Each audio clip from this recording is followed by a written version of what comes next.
അശ്വന്ത് ഗോക്ക് പറഞ്ഞിട്ടുള്ളത് നമ്മളെല്ലാവരും കണ്ടിട്ടുള്ളതാണ്. അദ്ദേഹം പറഞ്ഞിട്ടുള്ള വീഡിയോയിൽ വളരെ മോശപ്പെട്ട് ഇപ്പം മാധവ് സുരേഷിനെ പുള്ളി അബ്യൂസ് ചെയ്യുന്നുണ്ട്. മാധവ് സുരേഷിനെ അബ്യൂസ് ചെയ്യുന്ന പുള്ളി ഉപയോഗിക്കുന്ന വാക്കുകൾ സുരേഷ് ഗോപിയുടെ മോനെ എന്നാണ്. ഒരു കേന്ദ്രമന്ത്രിയാണ് സുരേഷ് ഗോപി എന്നുള്ള ഒരു ഉത്തമ ബോധ്യം അയാൾക്കുണ്ടാവണമല്ലോ. ഞാനിതിനകത്ത് രാഷ്ട്രീയമോ മറ്റു സംഭവമൊന്നുമില്ല. എന്നിട്ട് അത് കമ്പയർ ചെയ്യുന്നു.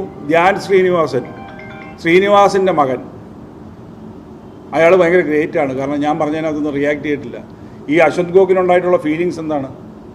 അദ്ദേഹത്തിൻ്റെ എതിരെ ഒരു അലിഗേഷൻ, ഒരു ഫിംഗർ പോയിൻ്റ് ചെയ്യുന്നു.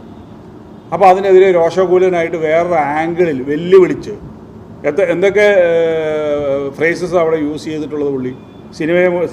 സിനിമയും എല്ലാം വെല്ലുവിളിക്കുന്ന ഒരു ലെവലിലേക്ക് പോയി കഴിയുമ്പോഴത്തേനും തീർച്ചയായിട്ടും നമ്മൾ റിയാക്ട് ചെയ്യും. അങ്ങനെ ഇവിടെ ആരും അബൌ ദ ലോയോ അങ്ങനെയുള്ള സംഭവമൊന്നുമല്ല.